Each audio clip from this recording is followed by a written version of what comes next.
either side, all sides are in very thick echo chambers. We only want to hear what we want to hear. Yeah. We do not want to hear the other side. And what you said earlier, shouldn't art ask questions? Shouldn't we all be talking? The simple answer is yes. I think everybody is shouting, especially on social media. Again, on both sides, on every side, everybody is shouting, nobody is listening. Yeah. Whether it's talking about a certain kind of injustice, whether it's talking about war, whether it's talking about poverty, everyone is shouting. I wish for a moment somebody would sit and listen. And if theater or music creates that space where I can be quiet and listen to the other.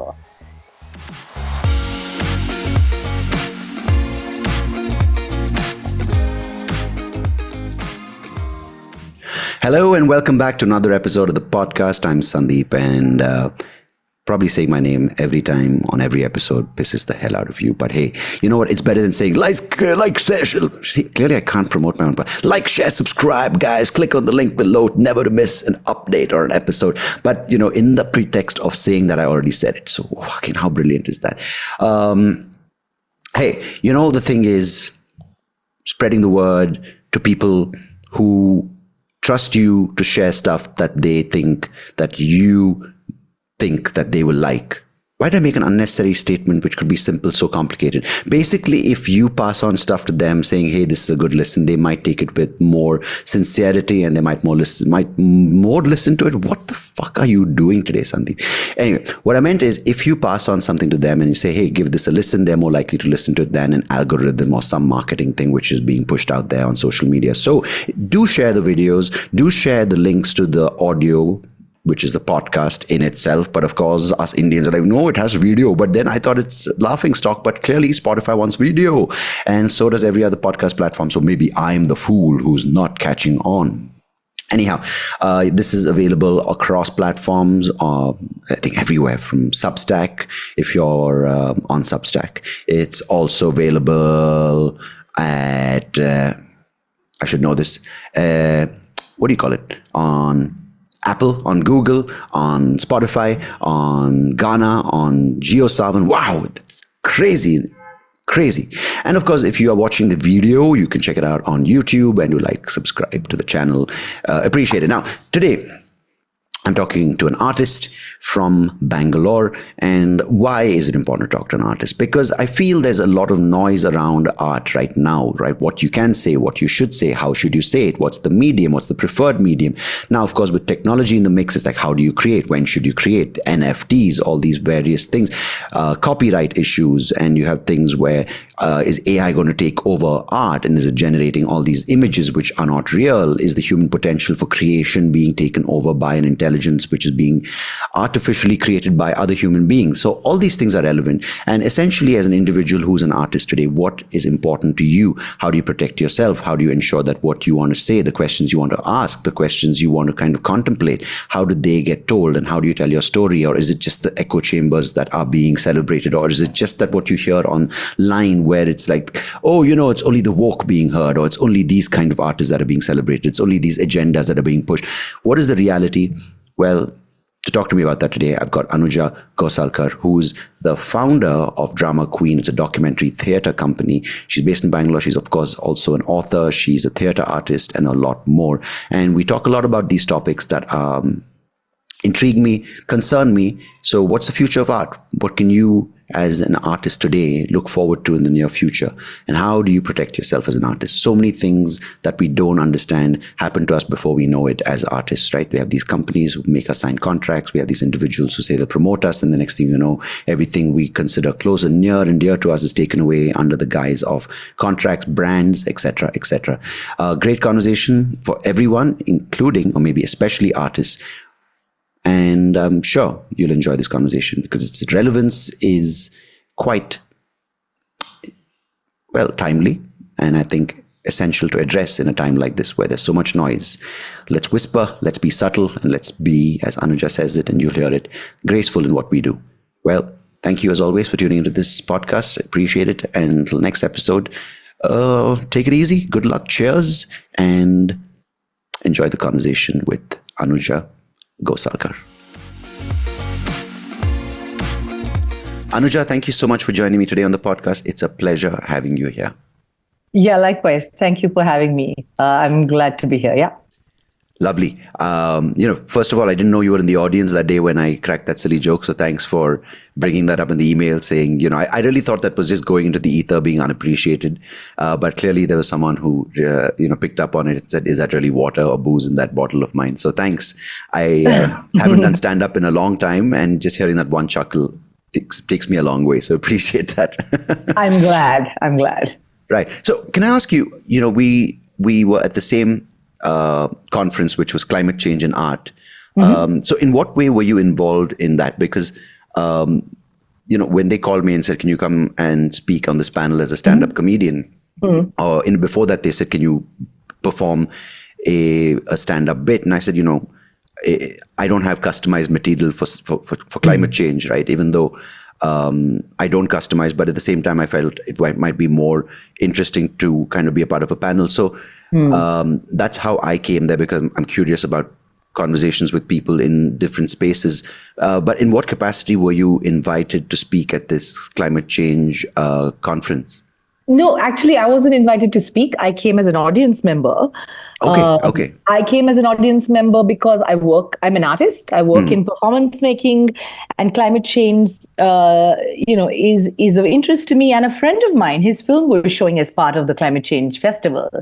So I came to show solidarity to my friend and also to understand what are the conversations around climate change. And this one was especially interesting to me because this was climate change and art. It was not just climate change randomly. So I wanted to see what are the intersections and how are they really thinking about it. Okay. Sorry, I didn't know that you were an attendee, which is great. So when you witness something like that, right, as an artist, we hear about these concepts of the future for our planet can only be salvaged by artists and people who think unconventionally, right? People who are willing to think through resistance, people who are willing to think through adversity, and a lot of times great art comes through adversity, tragedy, etc. But what is this power of art?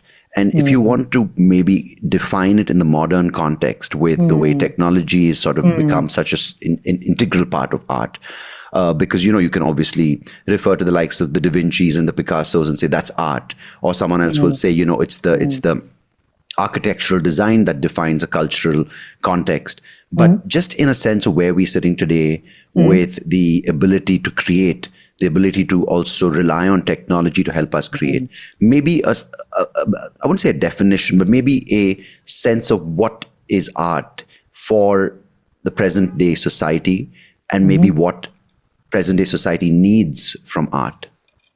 That's a great question. I think what is art is a very, very big question. My entire life is spent on that quest of what is art. It took me very long to even say that I'm an artist, because with what is art comes who is an artist, right? Yeah. I decided to say I'm an artist at 34, which was 11 years ago.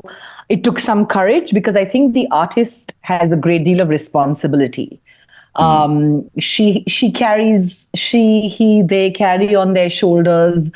I think they're the conscience of a society that we inhabit. And for me, in a very simple way, the greatest role of the artist is to ask questions. She needs to ask really difficult, radical questions of the mainstream, of the status quo, of people in power, because the journalist has to be sort of, the in-between person who conveys information.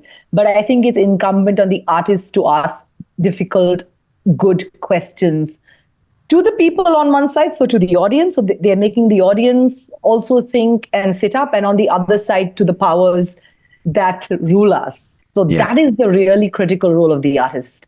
She becomes the enfant terrible, if you want to call it, or somebody who asks questions to both sides. That's why she's important. So that sounds like a really important role that art plays, right? Whatever form the art expresses itself in. Now, the difficulty is, and sometimes you can't look at your own reflection because you're uncomfortable with whatever the version of you that you see. Or rather, I would rephrase that as the version that you choose to not see, Yeah. As a result, we find ourselves today where a lot of art is being quashed by both sides, whether certain forces in power don't want a certain form of expression to be viewed by the public, or maybe even the public saying we don't want to hear this or see this because it's uncomfortable for us, because we're not, we choose to ignore it, right? Now, when that happens, these difficult questions go unanswered, and there are only a few questions that get celebrated and repeated in the circle of art or artists, right? True. Because, Very true. and I find that dangerous, because I've been off stage for the past 4 years as a stand-up, and that's by choice, not because of any environment that stand-up is going through or the cultural context that stand-up is unable to think, just a personal choice.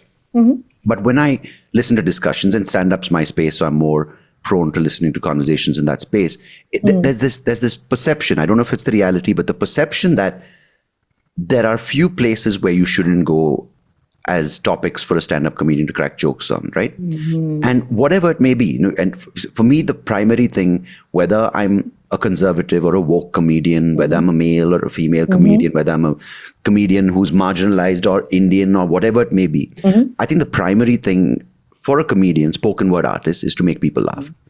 Now, the medium is laughter. The topics can be more serious. The questions can be uncomfortable. But when the pool of questions themselves are limited, I feel that's a little dangerous to art. So I want to know what your thoughts on that are. That's a good way of looking at it, that questions themselves can be limiting because the questions can lead you. We have leading questions that take you or force you to answer. Sometimes questions can feel like they're interrogations. Yeah. I agree with you that questions can create a tunnel vision that even the artist herself may not see. But I also, Sandeep, I think our audiences are very clever.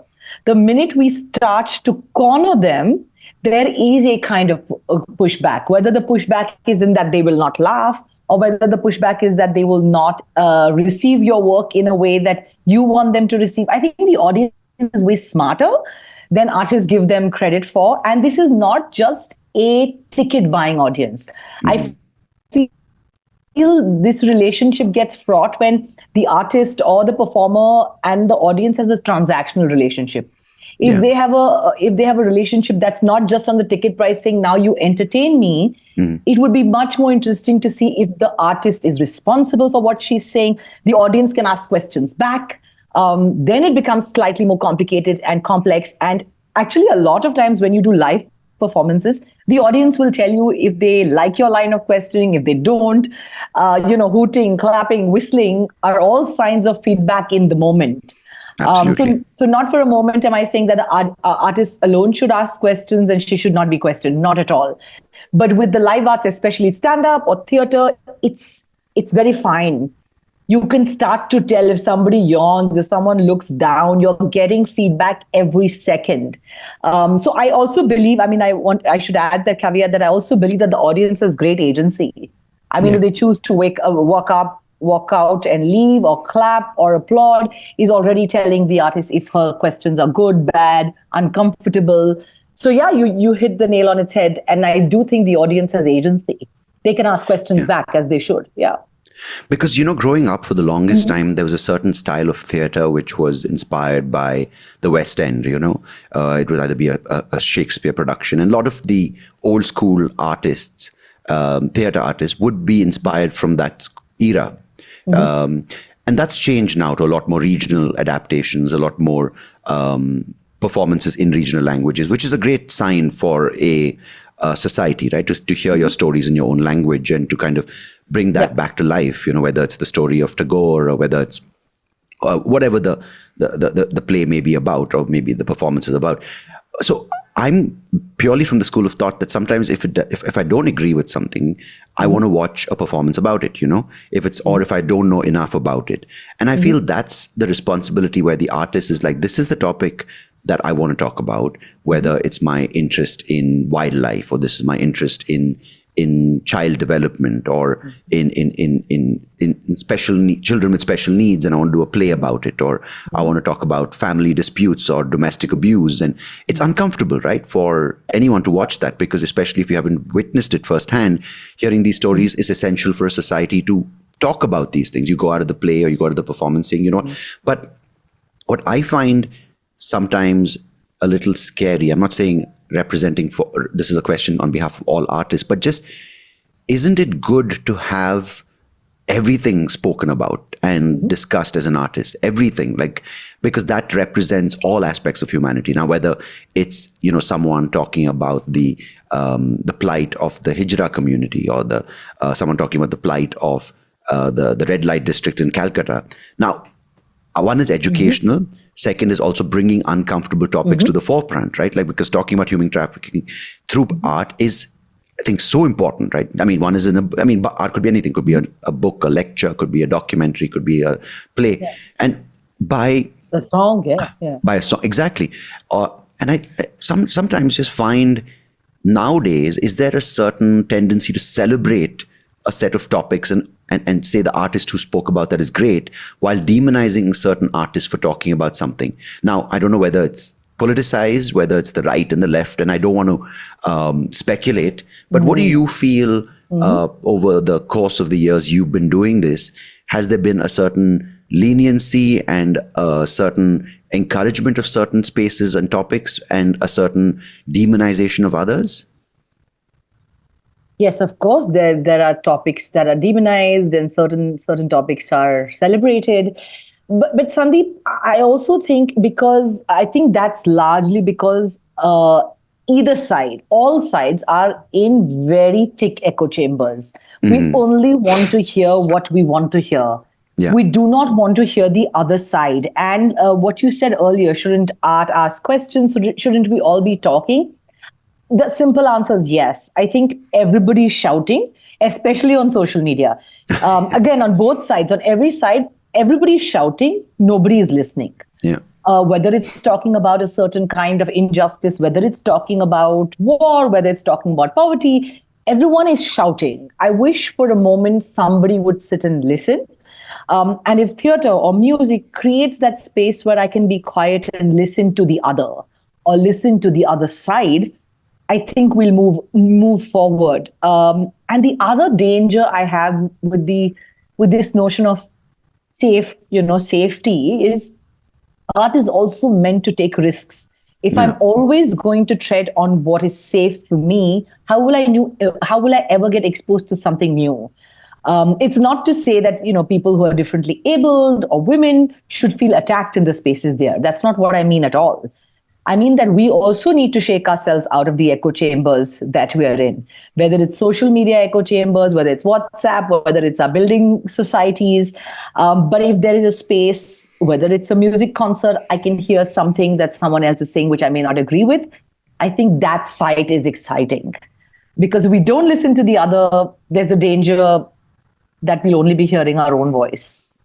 And that's the important an important word you mentioned, safe, right? Yeah. Now, I feel that's taken out of context, because, if you ask me now, was it better in the 90s as a person who's visually impaired, or 2024? I would say, of course, there is so much more advancement with accessibility, technology. And also awareness, right? People are willing to kind of give you a chance in some way. Even back then, people gave you a chance, but it's now under the guise of political correctness. They might not say the things they want to say. But having said that, when it comes to safe places, I want to go to an example like performing at the Fringe in Edinburgh. It was safe. There was no one going to brutalize me because I'm a blind guy from India doing a show. When I'm flying, no one came and attacked me saying, how dare you do this? Or when you enter a theater as a woman, that whatever is going to happen at 7 in the evening, 9:30 in the evening, it's safe in the typical sense of the word, right? Yeah. No one's going to come and harass you, and no man's going to come and hit on you or make you uncomfortable. So that way it's safe. But now it's gone to a place where anything you listen to, you have to have a trigger warning. Like any podcast you listen to, it might trigger you, right? And my point is that taking safety too far? Because as long as I know I'm physically safe, I'm not going to fall off the ramp into into Dante's Inferno, if you, if I know that I'm that safe, or if I know, oh my God, in the middle of this, I need to pee. These are real, concerns, when you don't know where the closest toilet to the exit is. It is a little anxiety provoking for someone who's in a wheelchair, or someone who can't see, or someone who's dependent. So that kind of safety, right? You know where your things are, someone's going to help you come in, come out, or, the physical safety is ensured. But intellectual safety or emotional or ideological safety, are these essential when you attend a performance? That's a very complicated question, because the answer cannot be yes and no for this one. Yeah. The short answer would be yes, I would like to feel safe, because it's only from a place of safety can I even create something that questions something, or it's from a place of extreme being taken care of. Maybe safety is an extreme word. Maybe as an artist, I'm taken care of by society, by my family, by my friends. From that care, I can make work that is risky, provocative, strong. So I would say I cannot answer this as a blanket yes and no. Of course. Because I also Sandeep, I work with people who feel unsafe just stepping out of their homes, because of the language they speak, because of their religion, because of how they appear, because how their genders present. So for me to say that no, every environment should be a bold, risk-taking one, no, I can't say that. Should there be a basic level of safety for all people of all kinds of margins? Yes. But from that, can we build a space where you have taken care of me, so society is taking care of me, and from there I can build a questioning attitude. I think that's what I would say, because I can't say safety for all. There's no such thing as this space is safe for all of us. It isn't. What is safe for me will certainly not be safe for you. What might be safe for you is not desirable for me. So I would think it's a pendulum, it's a graph, it's many colors blotting together, it's many shades. And that question has to be answered by each individual in a different context. Like in this space of the podcast with you on Zoom just now, I feel incredibly safe because I'm in my home. I have the agency or the power to turn this off if I get asked an uncomfortable question. I don't know if the same was true if I'd be in a live show with 100 people pushing me. So it would change. So it is context specific, it is situation specific, and it depends on the individual and how they feel. But I would say, rather than safety, can we say that we create an environment of care? And from that care, we either make bold, risk-taking work, or we make work that is, gentle and at least gives us a voice. Yeah, I think that's well put, because, if I take you back to 2010, as a comedian, there's this, let's be risky, right? Let's do dark humor.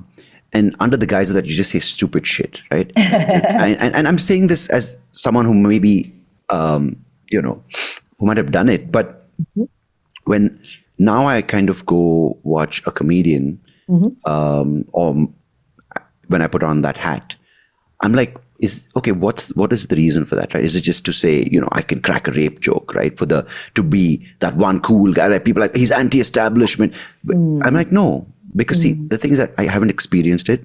I have nothing funny to say about it. So I'm thinking it through as a creator. But say I go for a show and someone's just being obnoxious about it because they're like, I have a mic, I can say whatever the fuck I want on stage because freedom of speech. It turns me off because there's no humor there. They're not doing it well. But when I watch someone really good at their craft, build up a sense of come along with me in this journey, I'll take you where I want to. And it's done well because even as a stand-up comedian, even though just a mic and words, you can build a beautiful journey where you can go to places which you wouldn't want to typically go to because it's not interesting or it's something which might make you uncomfortable. But when they do it well, that's the trick and that's the beauty of the art, right? Even as a playwright or a director. I mean, you used a great word, craft. Yeah. I mean, and I feel a lot of the craft is gone yeah. now, because it's almost like you're not willing to give a chance to the craft. The moments are, and as a result, it's reactionary, right? The audience is like, how dare you? And the performer's like, I'll show you. And that I feel is detrimental to the art. I would partially agree with that, because I also feel that getting on stage and using a string of bad words, a lot of people laugh at it. But I find that, like, what is its intention, right? Intention it's a tool. is What is it serving? Yeah. What is it serving? Because intention is a very important question in art. Is your intention to provoke me to do something about it? Is your intention to just attack me because you're on stage and you have the power to attack me? So the intention question is very important. Sometimes I get irritated with comedy or things where people are just using a string of bad language to no impact, to no effect. What is its impact? Why are you doing it? Does it shake me out of anything, or do you just sort of re-ascertain the status quo already? And I think, Sandeep, in the arts, whether it's stand-up comedy, whether it's music, theater, film, I think there has to be a certain grace. And by grace, I don't mean beauty necessarily. Like, you can be really strong and hard-hitting, but there's a grace towards your audience. Would that be also something you would use with interchange with dignity? The word grace? I mean, it is, yes, you're right. I mean, they could be the same, the two sides of the same coin. But I feel like a grace to say that, okay, I disagree with you and I'll still clap. Or the performer saying that, oh, the audience didn't clap at me, but I will still give them grace and continue with my joke, something like that. I think dignity we all have. When I go on stage, I have a whole lot of dignity. The audience walks in, sits on the first row. They already have that dignity. But a grace of disagreement. Like, I see too many stand-up comedians making fun of people for the sake of it. And also too many audience members dissing the person on stage because they may not fully understand what the person's saying. I feel grace on both sides. And grace in social media as well, because people are like attacking you. Again, it comes to shouting. Can I be graceful enough? Translating to the live shows. Yeah. Yes. No, I think that's the reason I asked is because there is a dignity in the way you present your dissatisfaction or your reaction, you know? And I see and hear this sometimes. And again, my point of reference comes back to stand-up. And again, this could be, a fill in the blank here. It could be even an art gallery owner or whatever, right? If they're displaying certain artists who are controversial, whatever it may be. Yeah. Or even the way J.K. Rowling has to defend herself when she has certain views on women's rights, and the attack that she comes under is just crazy. But what I mean by the way it's changed for me is that it's almost, as you said, it's shouting, right? Very antagonist. Like when you look at, say, shows that have been created which are purely for viewership, like American Idol or X Factor or The Voice. In many cases, there's no grace in it, right? It's and that's, I think that's really well identified by you. The word grace is, it's brought into this light where, they build this story. He was a homeless person till 50, and then he one day was singing out, saying, "Save me from garbage," and Simon Cowell found him there, some crap thing. So I find that even in comedy, like, someone is telling me, like, now if 4 people come for the show, and it's a lineup of 10 comedians at an open mic, they all start going like, this sense of entitlement, like, I deserve a bit bigger crowd, and what are you for doing here? And they automatically start crapping on the audience. I'm like, what are you doing? Like, you should be grateful that you have 4. I mean, because 4 laughing clearly tells that 100 will laugh, or it's a sign of the fact that, you have people. And that was not there 10, 12 years ago when we started out. I wouldn't say we were the most grateful people back then, but we would appreciate every room because, we didn't have rooms that would say, come in freely for stand-up. But now, since it's on Netflix and Amazon, there's this entire shift, which happened for music many years back. Again, now musicians are humbled by the fact that, my God, they have a time for the biggest platforms for music, yet the independent artist is getting screwed over, right? And I think every art goes through its highlight and again crash and again comes up and goes down. So, but yeah, I mean, I don't have a question. I'm just trying to understand the landscape of where we are as creators. Because on one side now, a person creating beautiful, say, fine art is not given as much importance as, say, a YouTube content creator who's in their own universe, a celebrity, you know. And then you have these influencers who call themselves artists, but what are they using as art, right? Is it the filters on Instagram, or is it the art of making something really short and catchy in 40 seconds, or creating something that can go viral, which people can copy?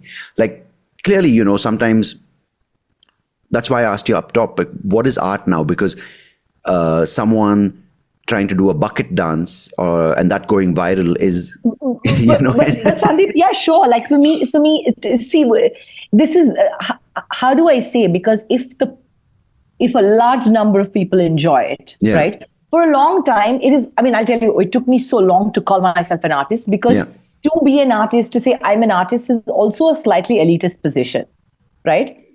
But is it? It is a privileged position to say who's an artist, because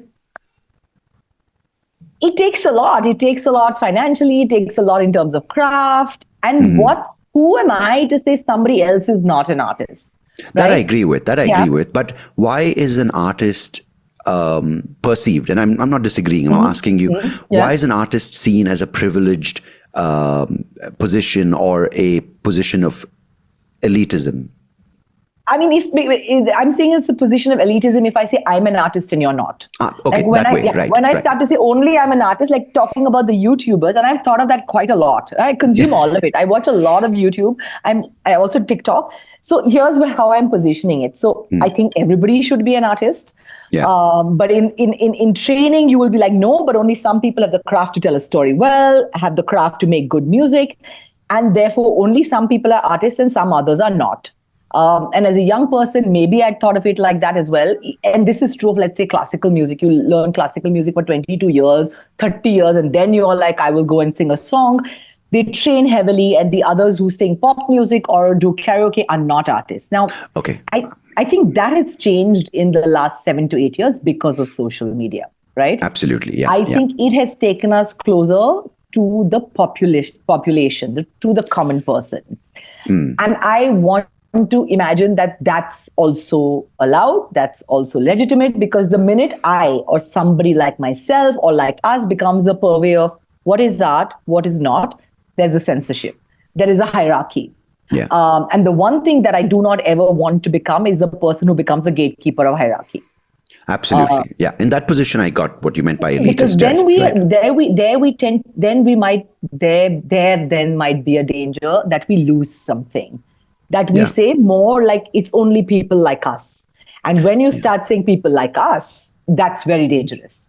That's when it becomes these terms being thrown around like nepotism. Only certain people who have access get to create, which I think the internet has done a great job of leveling the playing field. In fact, I think it's swung to the other side now, where if you are coming from this as an outlier, or from the outfield, from a place earlier not accepted, you are in fact more celebrated, because I think that's just how the pendulum swings, right? There is a certain overcorrection that happens when for years it's only a few people and their cousins and their kids who get a chance to create, especially say Bollywood or the film industry. And you see that, which is great. Yeah.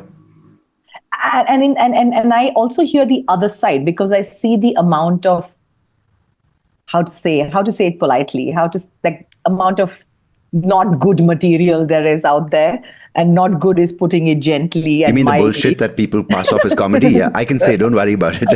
If you don't feel like saying it, I'll say it. The crap that you're forced to consume under the guise of humor is absolute trash. Yeah, the tribe there is like humor, there's content, like, and I also feel that there's a danger to that. There's a danger when you just put on your camera and are ranting, and it's reaching millions of people.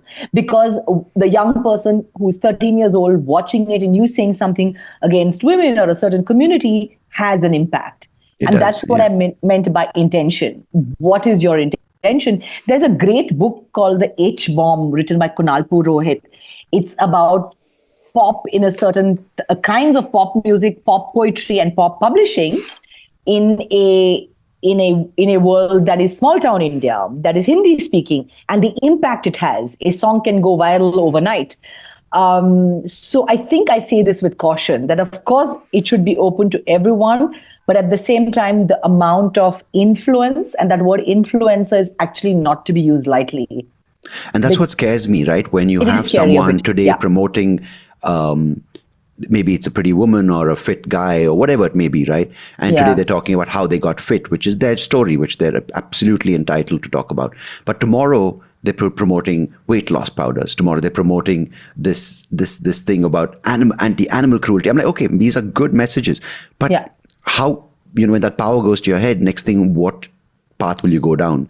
And you spoke about this messaging, like people talk about how the black population in America was oppressed for many years, which, again, I'm not an expert. I don't want to go down that path, but when they were oppressed. I mean, that is true. I mean, no, not about, of course, the oppression. Yes. No, what I'm talking about, the resulting reactionary movement. I'm not, of course, I'm not going to be a slavery denier, because exactly. What I meant by, I don't want to go down that path is that's a very deep and, it's a conversation for another day. But when it doesn't mean you can excuse the messaging in certain rap songs, the ones filled with violence and hate and against, whether it's against women, whether it's against police, whether it's this thing. I'm just saying, where do we draw the line, right? Because someone can say, yeah, but they experience it, so they have to talk about it. And as a result, if you have it now through people watching those YouTube videos of those rap songs or those lyrics being played over and over again because of access through these platforms, and someone says, I'm going to do that by doing it in Bengali or Hindi. So it is still art, and I would not like to censor that.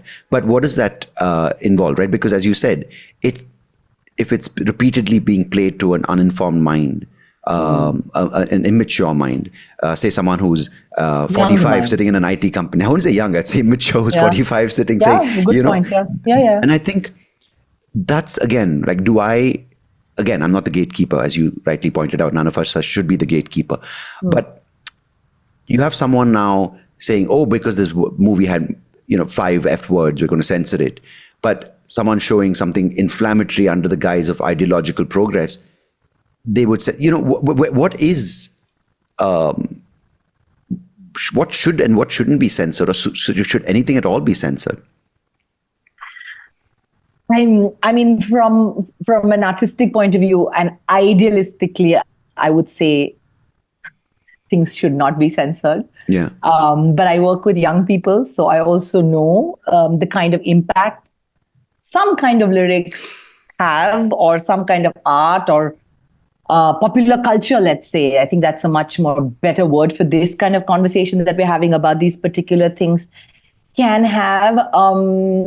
Sandeep, I'd like to say that censorship is not good for us, because censorship can go either way.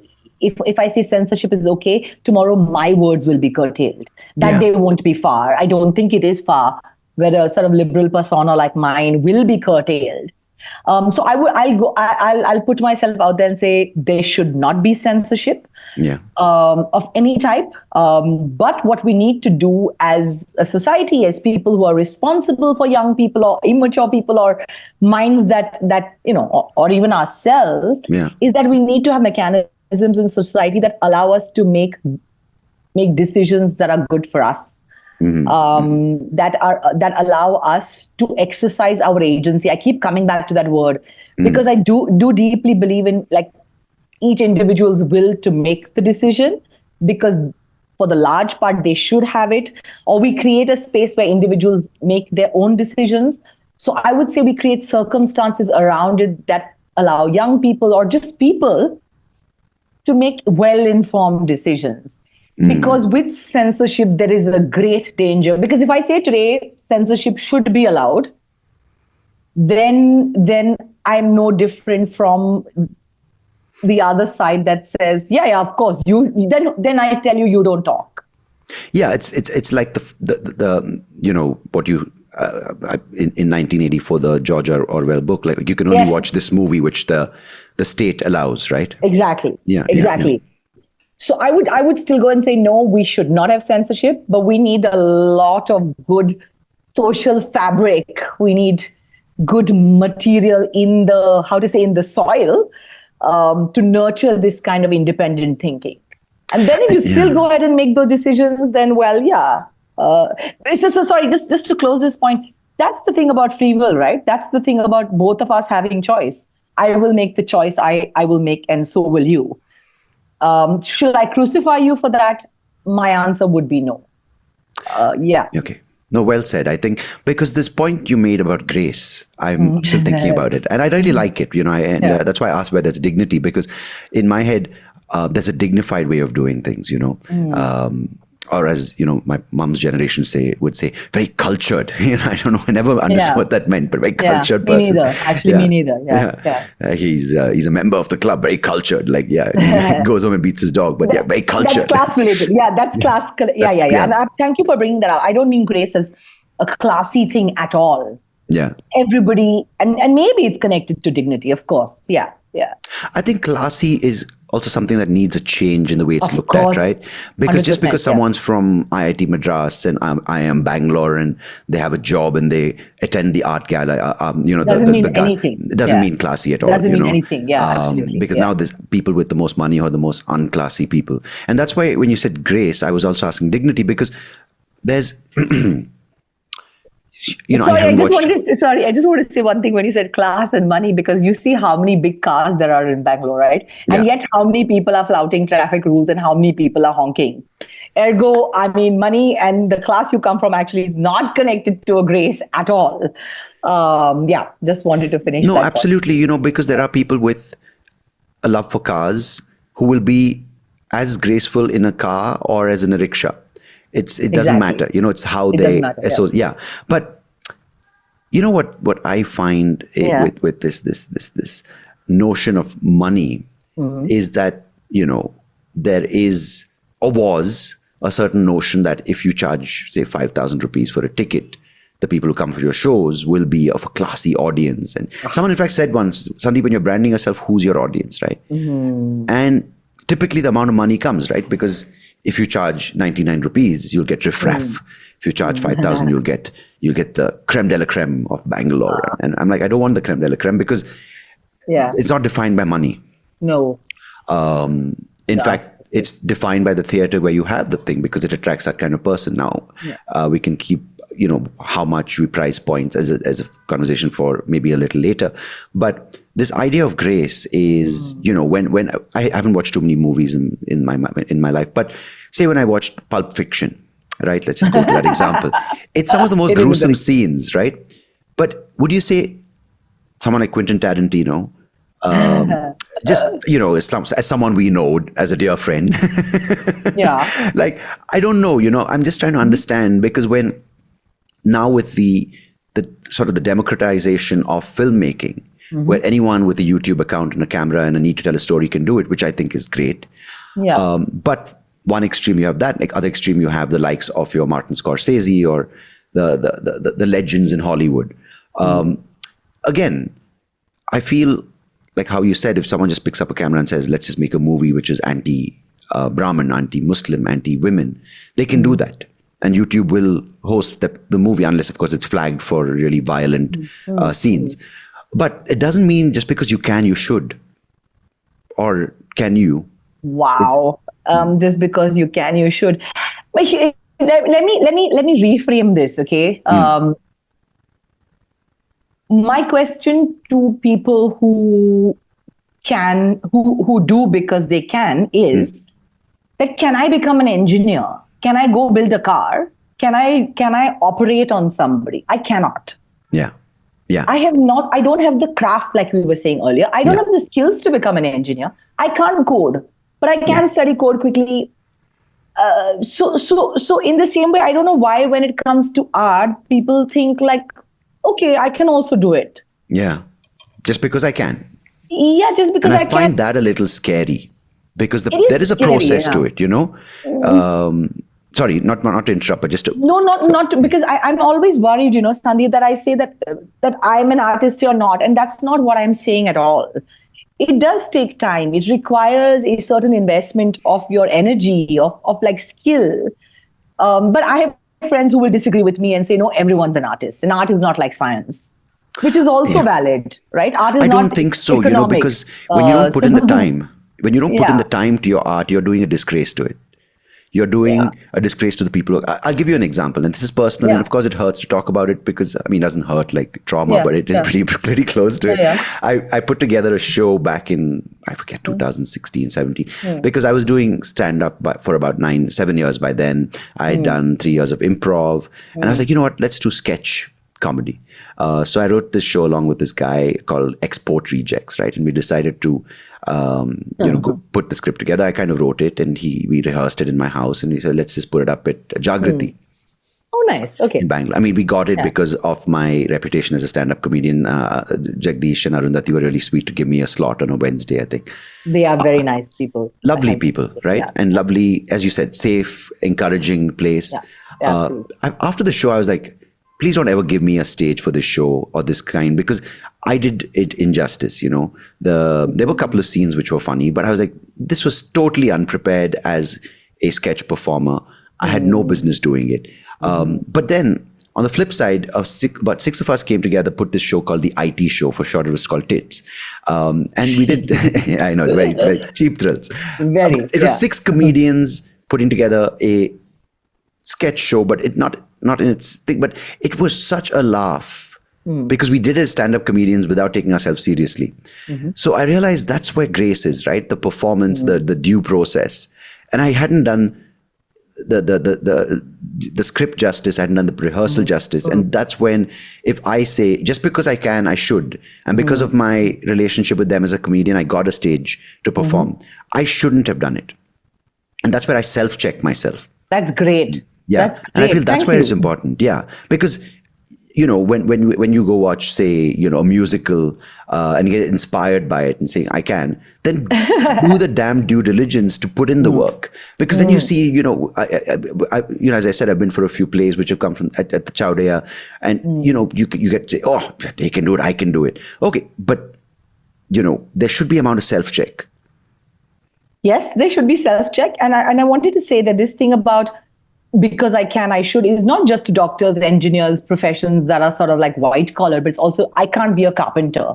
I don't. Oh my know God, how it's to, one of the hardest things. Yeah. Yeah, it's a hard skill. I can't be a plumber. I don't have those skills. I can't cook as well as my partner can or as my mother can. So it's not just to privilege it to white collar things. And the second thing, what you're saying is, we also have to, as artists, know when to say no. Yeah. Like, it's very important to say, no, this is not my cup of tea, or no, I will not do it. Yeah. Because it's very, very cool of you to say that, oh, you should not have done it. Maybe it's not as bad as you're saying it is. But also the reverse. No, trust me, it was disastrous. Okay, fine. I believe that then. But to say, let me give you, just just because we're on that point, you know how that ended?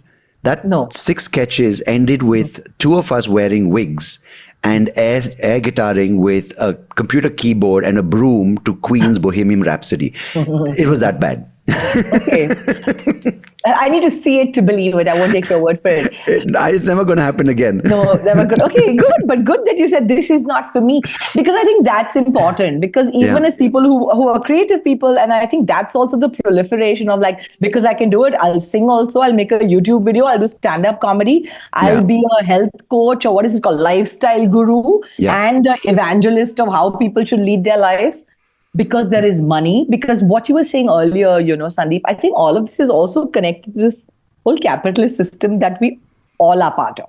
Like if the influencer tells me that, okay, go exercise, it's good for you, or go meditate or eat healthy, I can take it if it's not followed by an advertisement, or if it's not sponsored by Good Nutrition or whatever. I'm making up this product. Or by Healthify Me. Yeah, you said it. I did. So anything. They're not on the podcast, I can say. Okay, okay, good. So if every message of mine is connected to a product, then I'm going to be very suspicious. Yeah. And I think that's another layer of danger of this proliferation of like, let's make a music video, let's dance, let's make TikTok. Sponsored by, like you're saying, Healthify or something. Because then is your voice, is your message your own? Or is it controlled by something far bigger that you don't even know exists? Yeah. And this is the problem where it's kind of a cycle, right? To get to a place where your art can sustain you now, especially with the YouTube creators. they create a bunch of videos, and God bless the skill, right? It's very hard. At least some of the guys at the level they've got it up to, it's amazing. Whether it's tech review videos, whether it's these vlogs, which are amazingly well shot, produced, and written, Yeah. Now, to sustain that, they, as soon as they can, need sponsorship, right? Whether it's someone to endorse the video. True. And then they enter the space of branded content. Now, it's literally, I'm shooting it on this sofa. This sofa is brought to you by IKEA or whatever it may be, right? And the next thing you know, I'm obviously haven't done branded content before in my videos, but so and that's the thing, because you need money to create art. True. That's true. Yeah. So that's another fine line, because you can't. It's not like the earlier days where a king would be your patron and you can just create art. And how long will you take with this painting? 45 years, you're a lord. And you take your time. I've got, here are 5 diamonds. There is a tension between livelihood, sustenance, making your YouTube videos. Yes, I also find myself struggling. Should I be taking this funder's money to make a theater show? Should I be taking Indian money? Should I be taking foreign money? Absolutely.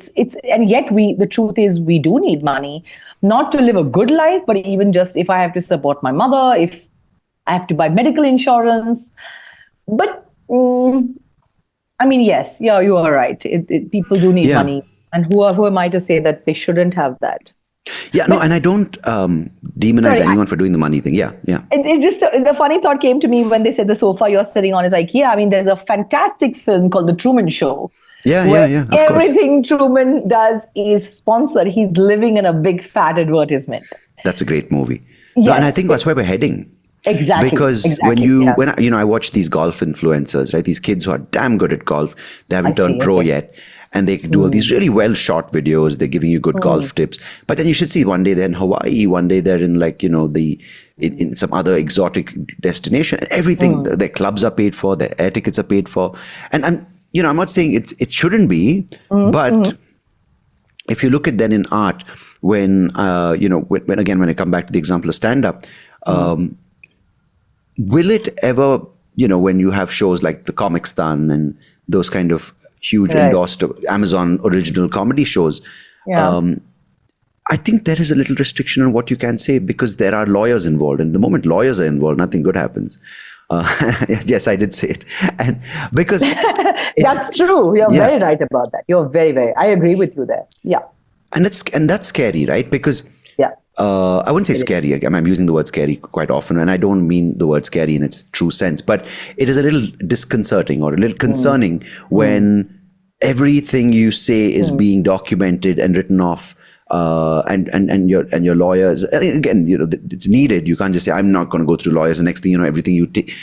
I'll give you an example again without naming names. You already named 2, which was remarkable, but yeah. Oh no, that's the brands. It's fine. I don't think they're ever going to endorse this podcast, so it's fine. Okay. But no, the reason why I say it is also because when I was on Indigo, the radio station, I was doing the evening show, and I had to give these shout outs for these ads, and I didn't agree with a lot of them. Like one of these tech water parks, these amusement parks, was run by this guy who culls dogs in Kerala, and I was like, how do I say no, right? It was awful, but anyway, that's when I'm not going to name names, because from dogs to culling me, not very fast step for him. But I was asked to do this show once by this guy in India, this producer, and he made me sign an NOC. So obviously I don't want to go down into the details. And because I was wiser about the contractual stuff, I said, let's talk about whatever you talk about over the phone, but when it comes to paper, I ain't signing anything. This is where lawyers are amazing, Yes, excellent. Plus one to what you're saying, yes. Yeah. And this is again for artists listening, right? Because I know so many artists who got signed on to these big projects because of the glamour of it. And next thing, when they actually sat down and looked at the contract, they were screwed over because nothing they had to say belonged to them anymore. Dangerous world. So this is where lawyers are amazing. But again, lawyers created it so they can have more money for themselves when they have to be consulted on it, right? It's great. But this guy said something which I found great. And this is because I could laugh at the situation because I wasn't, contractually obliged. He said, man, I'm getting you on this podcast, which had to do something with my eyes, right? It was as a host who can't see. And he said, you realize you're nobody as an artist right now. You need me as a producer to take you to where you need to be. And I can replace you any day with a guy wearing sunglasses pretending to be blind. And no. I mean, great, right? Good. Great. And I was like, how long can you pull that shit off on today's day and age? Not for more than a second. No. Because that's where it's a good thing. People are able to call bullshit. Yes. Exactly. As you said, the audiences are smart. They're not going to, and I think that's great. Yeah. And Sandeep, to talk about your thing about the contracts, thank you for bringing it up. A lot of artists sign contracts without reading them. Yeah. Stop doing that. Yeah. I'll tell you why. And not just the Amazon Primes of the world. I work with even smaller arts funding organizations, okay? Mm-hmm. And my independent artist grants are nothing close to what commercial money is. But I will tell you that if you read the clauses, you most often give up your intellectual property to a theater play I may have made, a script I may have written. So always go through the contract, especially look at intellectual property, look at indemnity and liabilities. Because if the play does well, or if the play gets into trouble, the liability sometimes is entirely yours. So if there's a court case, you are alone, left alone in the lurch. And the third thing I'll say is when you start asking contractual questions back to the people who have either commissioned your work or given you an artist grant, it cuts them open. So while on the surface their politics is for the artist, for the collective, the minute the artist says who owns intellectual property, see them cower. And they get very afraid. I have had somebody who said, this is too complicated for us to answer, when I said, a lawyer will read my contract. I want to retain the intellectual property of my work. And again, I'm saying the work I do is minuscule. So ask questions of the contract. And always ensure that someone in your batch is a lawyer. Yeah, absolutely. So if you can't afford the legal fees, have lawyer friends. I hold on to them. Absolutely right. That's my strategy. And in those cases is what I was saying earlier, be willing to say no. You have to also be willing to walk away and say, okay, this is great money. This is great exposure, whatever that word means. But it is not in the best interest of the art I'm making. No, Anuja, that was so important for you to address, and I think that's why I brought it up as well. Is the 2021 me who rejected this entire deal because I could stand on my own 2 feet with my dignity, and I could do it because I was more well informed. I had my lawyer friend who had spoken to me about this, but the same guy 10 years earlier would have jumped at it, right? Because the way it was pitched to me, like, you will be international, we will be doing gigs here, we'll be doing but I was like, no. So that was a big growth as an artist for me, that moment when I said no to it. Yes. And it's happened to me when somebody asked me to produce a podcast, actually. And it was very lucrative and I was very excited. I also recorded one pilot for a very big online platform. And then I started to understand copyright. I understood the risk that was entirely mine. And even though they had paid for the pilot, I said, let me pay you back. It would have meant very exciting things, but it also meant that the artists I was working with, so I was producing and directing it, but I was going to collect stories of people from the community. It meant putting them, at risk. So one had to walk away from it. And sometimes you have to say no. And it also tells you the niyat, the intention of the conglomerate or of the corporation. Yeah. No, it's amazing that we've had this chance to discover without getting our fingers burnt too much, because we see the glory and the glamour and getting signed on by the biggest agencies in the world. And then you hear these stories of Metallica getting, signed on in the 1980s and all these things. And like, then you hear Taylor Swift re-recording all her songs because she wants to own her IP, which is one of the most brilliant moves by an artist, right? Excellent. But she could do it because she had the money already. Exactly. Yeah. Before we started recording, you said, what's the idea behind this podcast, right? And I was very vague about it. And that's when I realized now sometimes it works out in an interesting way, because I can bring back this example I'm going to tell you now and put that vagueness in context. When I was going through these years as a comedian, you want these benchmarks, these moments of validation, right? Whether it's getting representation through an agent or a manager. The second step is getting a big agency to sign you on. The other thing is to get movie offers. The other thing is to get like world tours organized. The other thing is to get Netflix, Amazon, get these big specials on there. None of them happened for me. I went through 2-3 individuals who were supposed to be my manager. They didn't come through. Then none of the big agencies in India took me up because I was based in Bangalore. So Then when I pitched my special to Netflix, they said no. Amazon said no. YouTube didn't have a choice because they're free to upload on, right? So now when I look back, and then this final contract thing, which I rejected in 2021. And then I got the Spotify original series, which I did in 2020. Now, when I look back at these things, I would have loved all of that to go my way. I would have loved a good manager. I would love to be signed on by a big agency. I would love Netflix to buy my special. But sitting here today doing this podcast individually, self-produced, I'm like, thank God I didn't get signed on by anyone, because I would have probably been at the mercy of them saying you have to do these shows to, earn your worth by being on our roster. Doing the Spotify thing was a great idea and great experience to be, working with them, getting my podcast produced and put on their platform.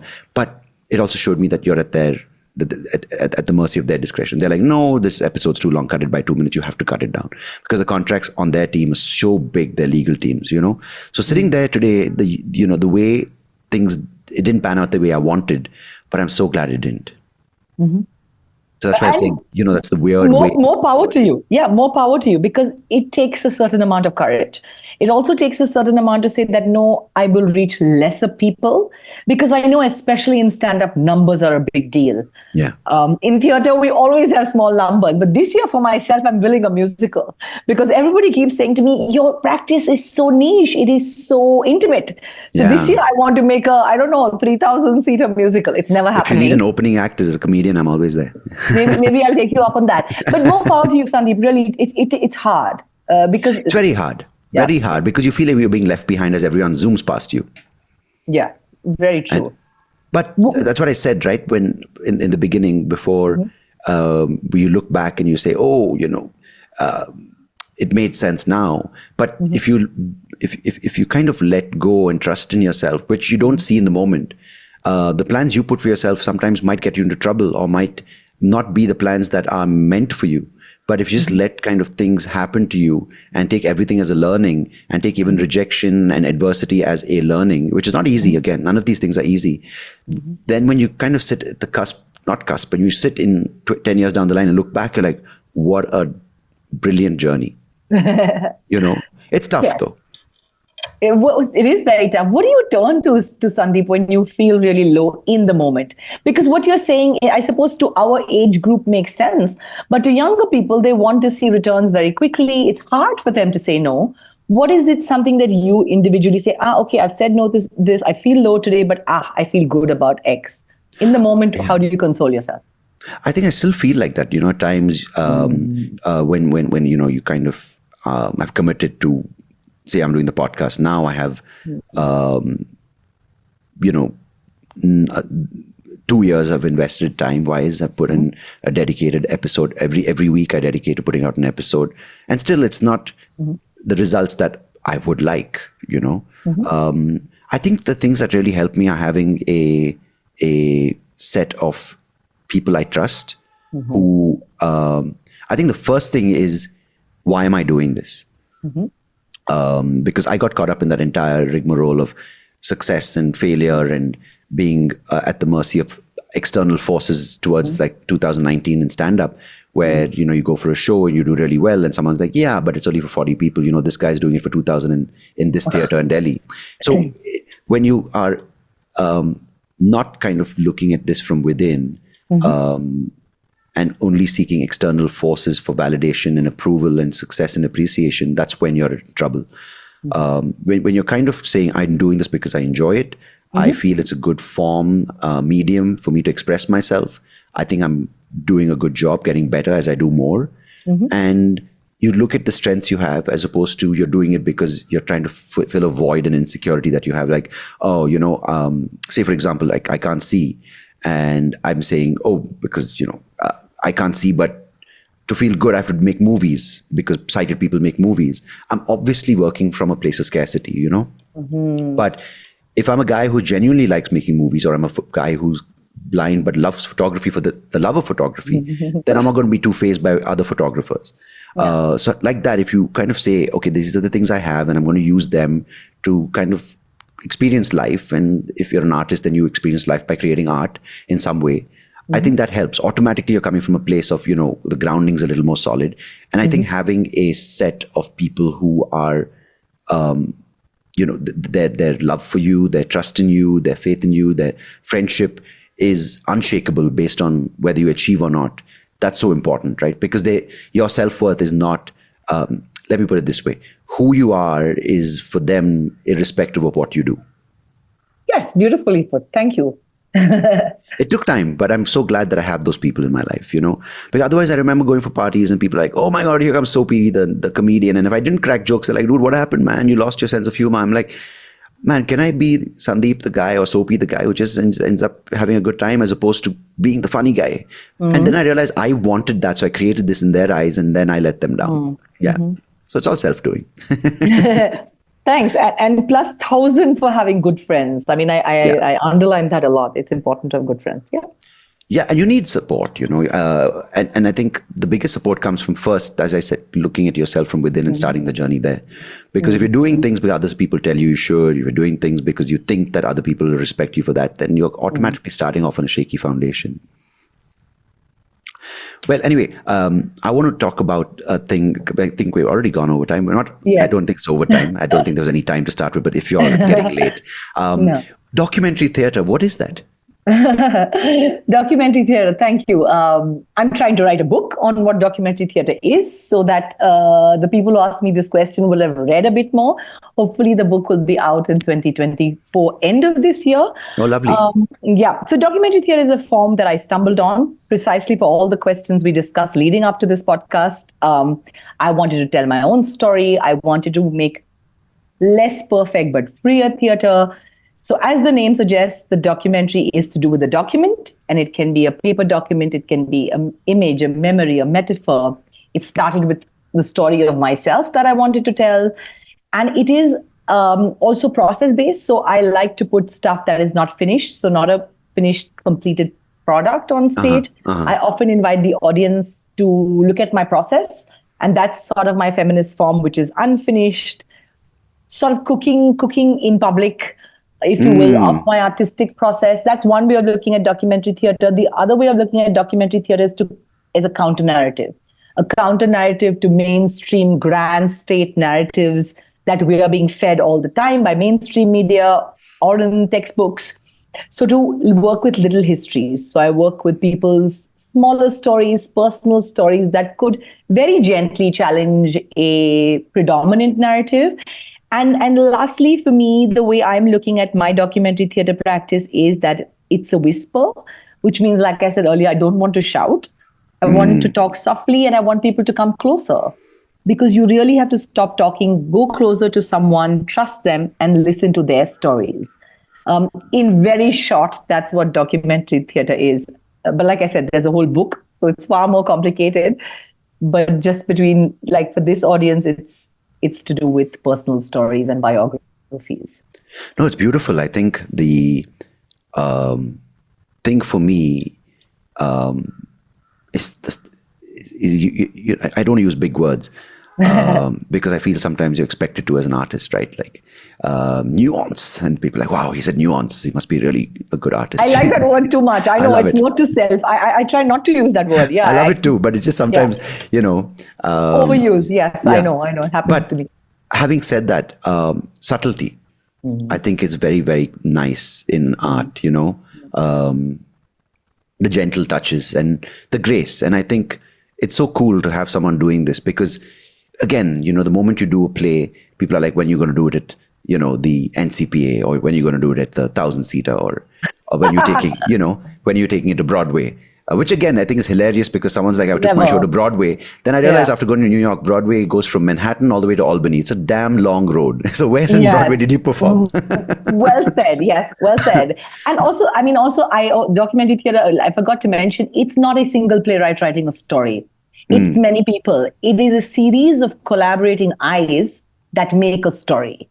And that's another thing I enjoy about it, that it's not one authorial voice, again, telling us what the play, it's not Shakespeare.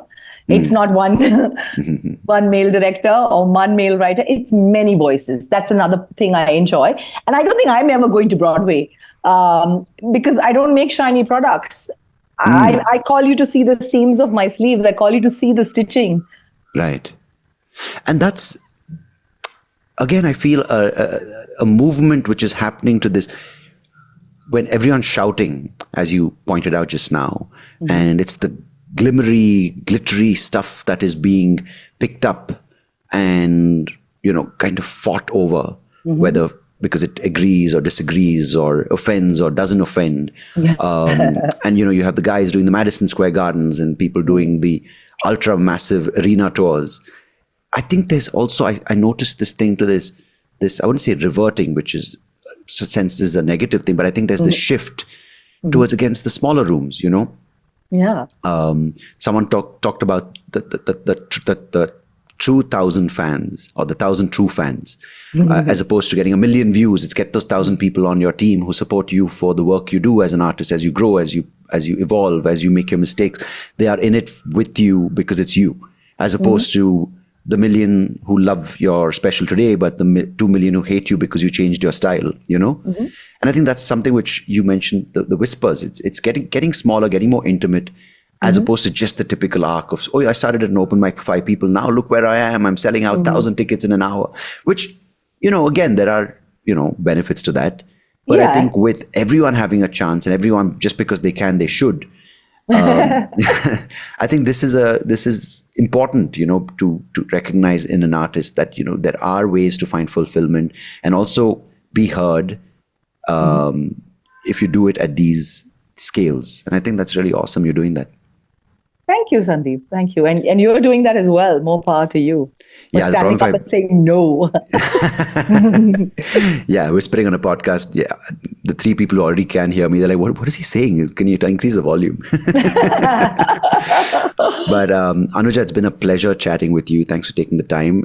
So where can people catch these pieces of art and the work you're putting out? Where can they catch it? If they're in Bangalore or in other parts of the country or on Broadway?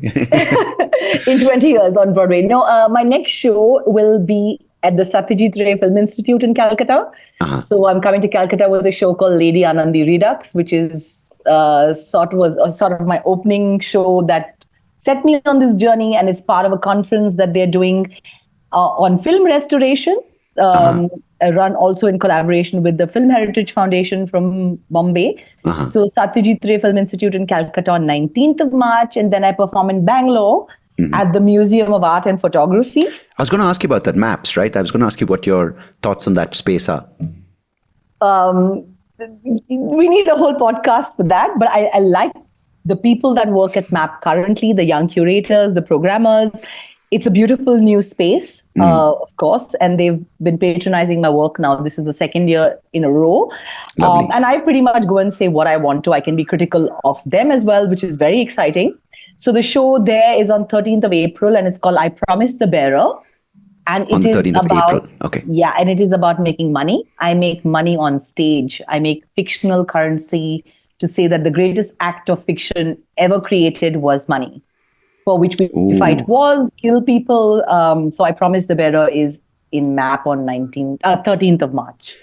13th of April, MAP. Right. 19th Exciting. of March, Satyajit Ray Film Institute, That's a very cool concept. I mean, it is a story we've all bought into, which is, I'd love to maybe come watch that. And maybe after that, put up my sketch, which was... Please come watch it. Maybe air guitar to Bohemian Rhapsody with a wig on. Let's do that. And that's the show you'll go back with money. I'll give you the money that brilliant. I make. It won't buy you much, but you'll still go back with something in your hand. It's, sometimes when we dream of school and how we might have missed an exam and we wake up with cold sweat. This sketch show, I wake up sometimes just like, oh my God, what did I do? Then you must do it again. I must do it again. Yeah. We'll collaborate on this and I will get an expert to help me with the due process. But It's been a pleasure. I look forward to catching your plays. That's on the 13th of March in Calcutta and 13th of March in Calcutta and the 19th of April in Bangalore. Yes. Right? Okay. We'll put the links, of course, in the description. And I hope to have you back on the podcast when your book is out to talk more about the process of documentary theatre. Anuja, it's been a pleasure. Thank you so much for taking the time today. Likewise. Thank you for reaching out and good luck. You're doing such amazing work, Sandeep. Glad to hear that and appreciate the kind words. Thank you. Thank you.